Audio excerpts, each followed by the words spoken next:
Hello everyone, welcome to my YouTube channel. आप सभी का स्वागत है हमारे आज के इस वीडियो में। और जैसा कि आप लोगों ने थंबनेल पे देखा, इस वीडियो में हम लोग बात करेंगे रेलवे ग्रुप डी वैकेंसी के बारे में।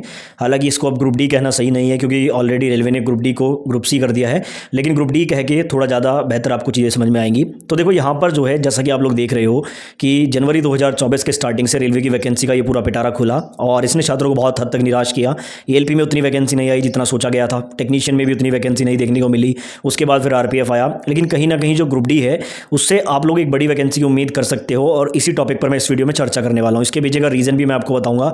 साथ ही अगर आप लोग रेलवे में सिर्फ एंटर करना चाहते हो तो ग्रुप डी आपके लिए एक सबसे आसान रास्ता है, और ग्रुप डी से आप लोग रेलवे में जाके किसी भी पद पे जा सकते हो। अब चलिए पॉइंट पे मैं आता हूं। उससे पहले अगर आपने चैनल को सब्सक्राइब नहीं किया है तो चैनल को सब्सक्राइब कर लीजिए, क्योंकि रेलवे से जुड़ी पल पल की अपडेट हमारे चैनल पर दी जाती है। आगे बढ़ने से पहले एक और चीज आपको बताना चाहूंगा। देखो, रेलवे के आप किसी भी एग्जाम की तैयारी कर रहे हो तो किरण पब्लिकेशन की तरफ से 2 बुक आई है। ये मैथमेटिक्स और रीजनिंग दोनों के लिए बुक आती है। इस बुक की स्पेशलिटी क्या है कि देखो यहाँ पर ना 2018 से 2023 तक जितने एग्जाम्स हुए रेलवे के, जैसे एनटीपीसी है, उसके सीबीटी 1 सीबीटी 2 के question, group D, ALP technician, RPF SI constable, जितने भी एएलपी जीडीसी के एग्जाम हुए वो सारे क्वेश्चंस को इसमें प्रैक्टिस सेट के फॉर्म में लगाया गया है। ईयर वाइज और सेट वाइज इसमें आपको टोटल 255 सेट मिलेंगे। ठीक है, ये मैथमेटिक्स के लिए है और ये वाली रीजनिंग के लिए है। ये दोनों बुक से आप प्रीवियस ईयर के सारे क्वेश्चन कवर कर सकते हैं, जितने भी पिछले 2018 से 23 तक किसी भी एग्जाम में पूछे गए हैं। तो ये आपके नजदीकी बुक स्टोर पर भी मिल जाएगी आराम से बुक। चाहे तो इसका लिंक मैं डिस्क्रिप्शन में दे दूंगा, आप वहां से भी इनको परचेस कर सकते हैं।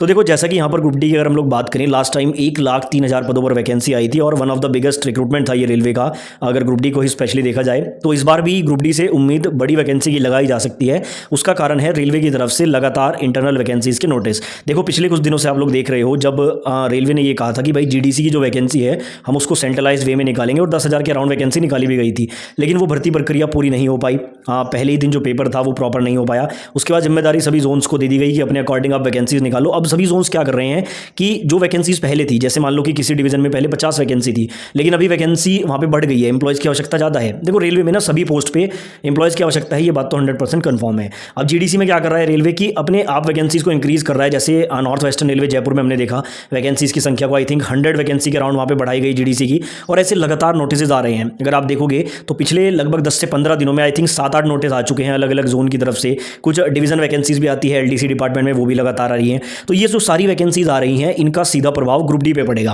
अब कैसे पड़ेगा, देखो मैं आपको बता दूं, एएलपी की जैसे वैकेंसी आ रही है, कुछ जगह पे गुड्स गार्ड यानी कि ट्रेन मैनेजर की वैकेंसी भी आई है। ये जितनी भी वैकेंसी आती है, इसमें जो मैक्सिमम स्टूडेंट होते हैं वो ग्रुप डी वाले होते हैं। और ग्रुप डी वाला स्टूडेंट जब जीडीसी से प्रमोट होकर गुड्स गार्ड बनता है, एएलपी बनता है या टेक्नीशियन बनता है, तो उसकी सीट वहां पर वैकेंट हो जाती है। और इस तरह से करके अगर देखा जाए तो जितनी ज़्यादा जीडीसी की वैकेंसी आ रही है, जो कि ओपन मार्केट से ज़्यादा आ रही है अभी फिलहाल में, अगर आप लोग देखोगे तो एएलपी में जितनी ओपन मार्केट में वैकेंसी है उससे ज़्यादा जीडीसी में आई है। तो जीडीसी में वैकेंसी अगर ज़्यादा आ रही है तो उसका ओपन मार्केट में नुकसान तो जरूर है, क्योंकि वो सीट्स यहाँ पर एक नॉर्मल कैंडिडेट को ओपन मार्केट में मिल सकती थी एएलपी में, लेकिन उसका एक बड़ा फायदा ये भी है कि जीडीसी का प्रोसेस जल्दी कंप्लीट होगा, और अगर एक ग्रुप डी का एम्प्लॉय प्रमोट होकर एएलपी बनेगा तो उसकी ग्रुप डी में सीट खाली होगी। तो मेरा मेन जो कंसेप्ट है वो यही है कि जितने भी ग्रुप डी वाले एम्प्लॉय हैं वो प्रमोट होकर एएलपी टेक्नीशियन गुड्स गार्ड बनते जा रहे हैं, जिससे ग्रुप डी की बड़ी संख्या में सीट्स वैकेंट हो रही हैं। उसके अलावा बहुत सारे स्टूडेंट यहाँ पर ग्रुप डी में ज्वाइन करने के बाद जॉब भी छोड़ते हैं। मैंने समय समय पर वो भी अपडेट आपको दिया है, ये संख्या भी बहुत बड़ी हो जाती है। और उसके अलावा बहुत सारे जो ग्रुप डी एम्प्लॉय होते हैं वो लेवल 1 में ज्वाइन करते हैं, लेकिन वो प्रमोट होकर कुछ समय बाद लेवल 2 में चले जाते हैं।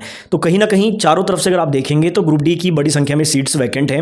अब सवाल फिर से यही उठता है कि रेलवे कितनी सीट्स जारी करेगा। तो यहाँ पे भी मैं आपको क्लियर कर दूं, रेलवे अगर अपने सेम क्राइटेरिया पे सीट्स को जारी करता है, यानी कि जो कम वैकेंसी का क्राइटेरिया अभी चल रहा है, अगर उस पर भी जारी करता है तो 30 से 40 हज़ार के बीच में आपको ये वैकेंसी देखने को मिल सकती है। ठीक है, 30 हज़ार से कम तो बिल्कुल भी उम्मीद नहीं है। अगर इसको टोटल वैकेंसीज को 3 साल में भी डिवाइड करें, जैसे 3 साल का इन्होंने क्राइटेरिया बनाया है, तो 3 साल में भी अगर इसको डिवाइड करें तब भी 30 से 40 हज़ार के बीच में वैकेंसी ग्रुप डी की आपको देखने को मिलनी चाहिए। अब दूसरा यहाँ पर एक अच्छी खबर ये भी है कि जो 10th वाले स्टूडेंट हैं, केवल 10th पास हैं, वो भी इसमें अप्लाई कर सकते हैं। देखो, ये भी एक बहुत बड़ी दुविधा है। मैं सबसे पहले आपको रूल बताता हूँ, क्योंकि लास्ट वीडियो जब मैंने इस टॉपिक पे बनाया था तब भी बहुत कमेंट आए थे, तो इस वीडियो में थोड़ा समझ लेना ध्यान से।